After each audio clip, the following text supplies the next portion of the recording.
Hello students.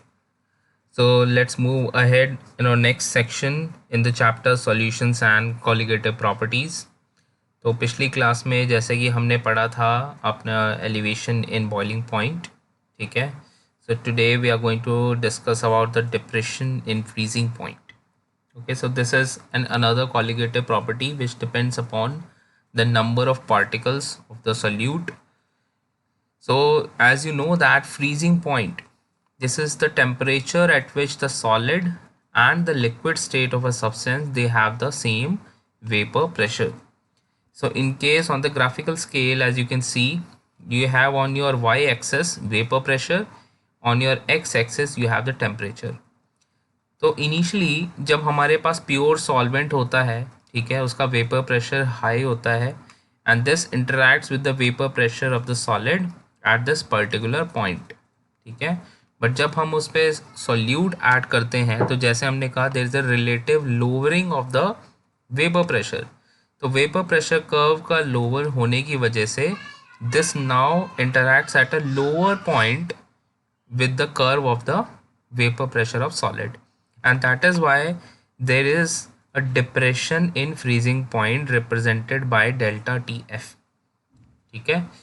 तो जैसे हमने पिछली क्लास में मेजर किया था that this delta T B was directly proportional to K B into M, ठीक है, जहाँ पे जो के बी क्या था अगर आपको याद हो that was molar elevation constant और एब्यूलोस्कोपिक कांस्टेंट, ठीक है. वैसे ही जो डेल्टा टी एफ है, ठीक है, this depression in freezing point this is directly proportional to K F which is molar depression constant और molar cryoscopic constant multiplied by this small m, that is the molality of the solution.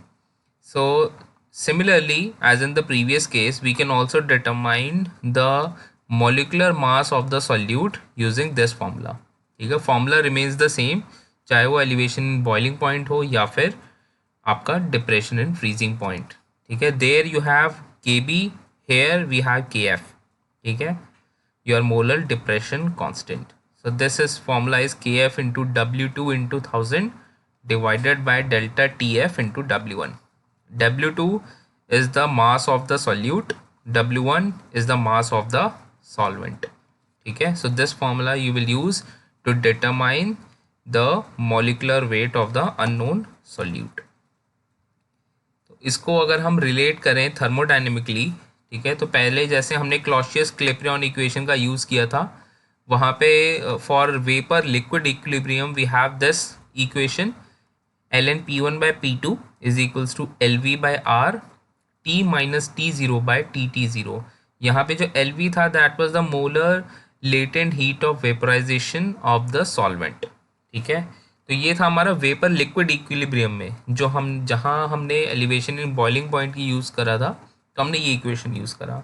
तो यही अगर मैं use करता हूँ आपका solid vapour equilibrium में, उस केस में क्या हो जाएगा ln p naught by p2 this will be equal to ls by r delta tf by tt0, ठीक है.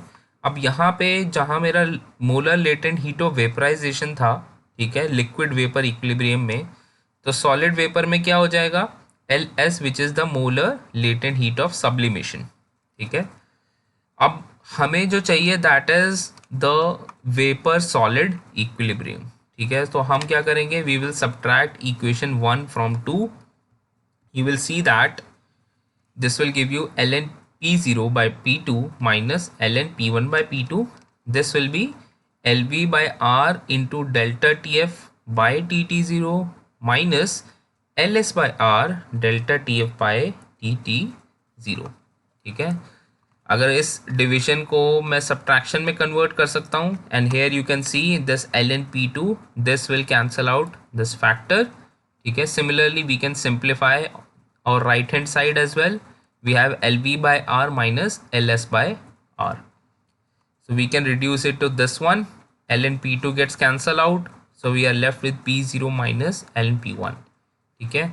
Similarly this ls minus lv, ठीक है, this we can reduce it to molar latent heat of fusion LF, ठीक है.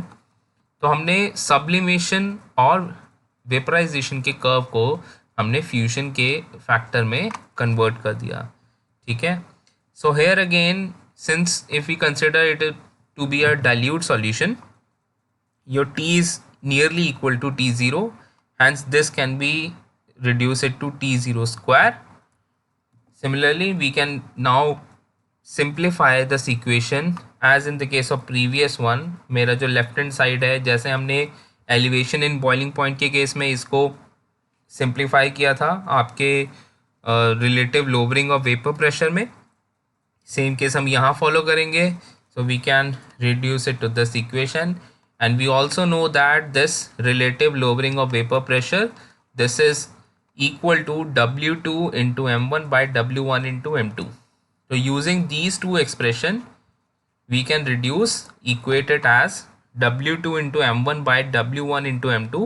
This is equals to LF by R delta TF by T0 square. So using this form, we can also calculate the molecular mass of the solute or the depression in freezing point, ठीक है. Using the variables, आपके जो exam है वहाँ पे जो calculation के part में क्वेश्चंस बहुत पूछे जाते हैं, ठीक है. तो ये फॉर्मूलाज आपको उस टाइम पे याद रखना है, ठीक है. घर पे जब आप क्वेश्चन अटेम्प्ट करते हैं, you can look at the formula, ठीक है. But in the examination you won't get an opportunity, so you must remember all those formula in heart and mind. Okay, so this is the important formula to calculate the molecular mass of the solute thermodynamically, that is using the molar latent heat of fusion. अब इसको experimentally कैसे find out किया जा सके, ठीक है. First method is the Beckmann's method, ठीक है. तो बेकमैन्स मेथड में हम क्या करते हैं, मेरे पास एक आउटर एक फ्रीजिंग मिक्सचर है, ठीक है, जो हमें काम आता है, जो हमारे पास सॉल्यूशन है या सॉल्वेंट है उसको ग्रेजुअली फ्रीज करने के. तो इनर जो ट्यूब है हमारे पास, ठीक है, इनर ट्यूब और बाहर के सॉल्यूशन के बीच में एक आउटर ट्यूब है जहाँ पे एयर जैकेट है, ठीक है. हमारे पास एयर एज अ मीडियम है ताकि जो कूलिंग है वो यूनिफॉर्म हो सके. तो इनिशियली हम यहाँ क्या करते हैं, एक known weight of pure solvent इसमें ऐड कर देते हैं, ठीक है. और इसमें आउटर सॉल्यूशन के अंदर इस पूरे जो ट्यूब है उसको इंसर्ट करते हैं. तो धीरे धीरे वो इसको फ्रीज करना शुरू करता है और इस बेकमैन थर्मोमीटर के थ्रू जहाँ पे मेरा फर्स्ट क्रिस्टलाइजेशन स्टार्ट होता है उसको मैं नोट डाउन कर लेता हूँ. So that will be the freezing point of the pure solvent. Similarly मैं अब इस ट्यूब को बाहर निकाल लेता हूँ, ठीक है. बाहर निकालूंगा तो क्या होगा, वो सॉल्वेंट वापस आपका लिक्विड में कन्वर्ट हो जाएगा. Now you add known amount of the solute in it, आप उसको स्टर करते हो, मिक्स करते हो, उसके बाद वापस उस सॉल्यूशन को आइस जैकेट में डाल देते हो और वैसे ही आपको धीरे धीरे वो उसको कूल करेगा and you note down the reading at which the crystallization starts, ठीक है. सो इन दोनों का जो डिफरेंस है that is the depression in freezing point, ठीक है. and using the formula which we have discussed now, you can easily calculate the molecular mass of the solute. तो इसका हमारा एप्लीकेशन देखें तो अगर हमें पता है, ठीक है, कि डिप्रेशन इन फ्रीजिंग पॉइंट कितना है, हम अगर कोई सॉल्यूट ऐड करें तो वो सॉल्वेंट का फ्रीजिंग पॉइंट कितना रिड्यूस कर सकता है. So this can help out in identifying various opportunities such as you can use ethylene glycol as a solute in water which can use as a anti-freeze liquid.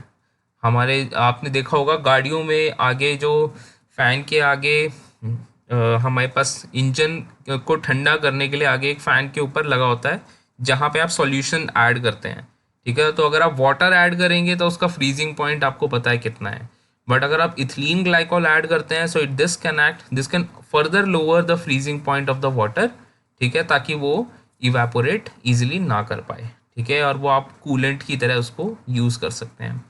Similarly common salt और anhydrous calcium chloride, ठीक है, ये ऐसे solute हैं जिसको अगर आप spray कर देते हैं so this can decrease the freezing point of the water, ठीक है. So the formation of ice is now reduced, ठीक है. So there are various opportunities or possibilities wherein you can use this chemistry in your daily life. So somehow we observe abnormal molecular मास।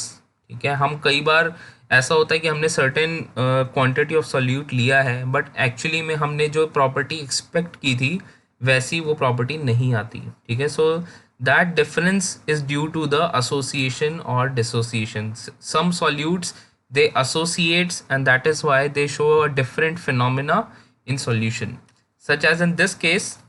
जैसे कि आप देखें acetic acid है, अगर उसको हम बेंजीन में ऐड करते हैं, so this associates forming a dimer.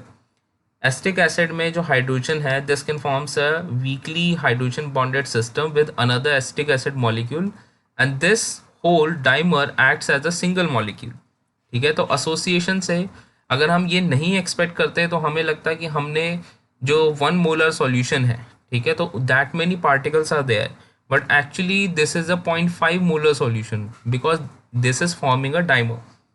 Similarly जो इनऑर्गेनिक सॉल्ट्स हैं, बेस हैं या सॉल्ट्स हैं, they undergo dissociation in solution. तो अगर मैंने 1 मोलर NaCl लिया है तो एक्चुअली में हो क्या रहा है, 1 मोलर ना होकर के वो 2 मोलर है, because that dissociates when it goes into a solution. ठीक है, similarly concentration also plays a role. अगर आप कंसंट्रेशन सॉल्यूशन की बढ़ा देते हैं, ठीक है, तो उनके उनके बीच में जो इंटर आयनिक डिस्टेंस है that reduces and due to which the nature of the solute and the solution changes. ठीक है, तो यहाँ पे सिर्फ नंबर ऑफ पार्टिकल्स की बात नहीं है, ठीक है, एसोसिएशन भी है, डिसोसिएशन भी हो सकता है और उसकी प्रॉपर्टी कंसंट्रेशन के ऊपर डिपेंडेंट है। ठीक है, that is why we use the factor van Hoff which is represented by this small I. ये क्या कहता है, observed value of colligative property, जो हमने ऑब्जर्व की और जो हमने कैलकुलेटेड सोची थी, जो हमने एक्सपेक्ट किया था। ठीक है, so this we use to identify the factor van Hoff i. ठीक है, so this is nothing but delta T B is equals to i into T B calculated.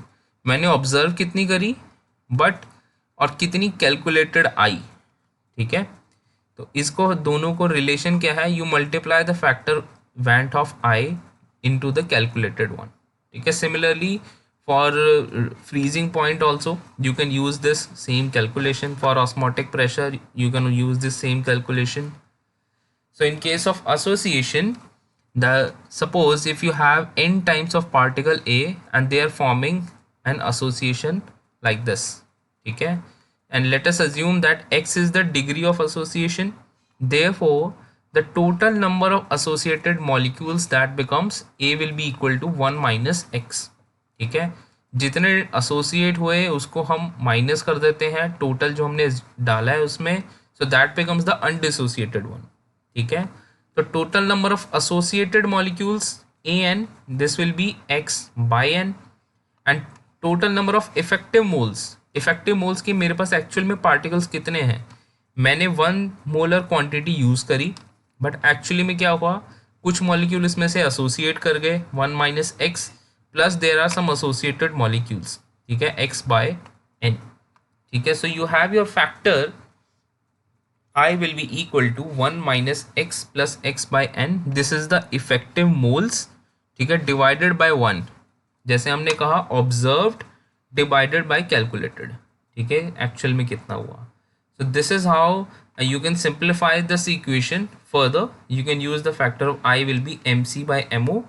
ठीक है, जो प्रॉपर्टी हमने कैलकुलेट की है, कौन सी प्रॉपर्टी हमें कितनी ऑब्जर्व हुई।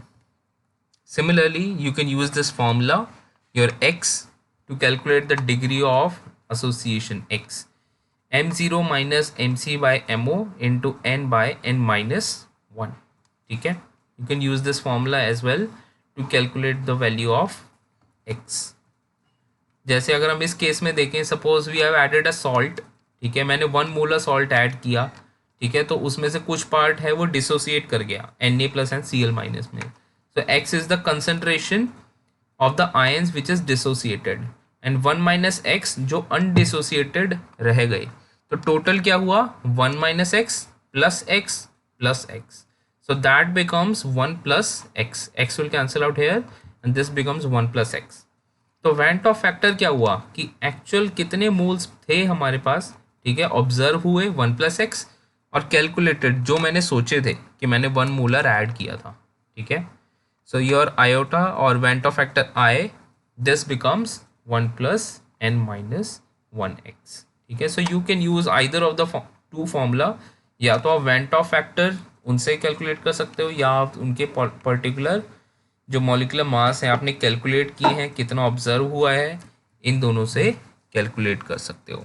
Okay, so this is the end of the chapter solutions and colligative properties, and I'm going to post some questions for the attendance, and later on you will have your class test on the same chapter. पूरे chapter के ऊपर एक class test भी होगा that you have to perform in order to gain marks in your internal assessment.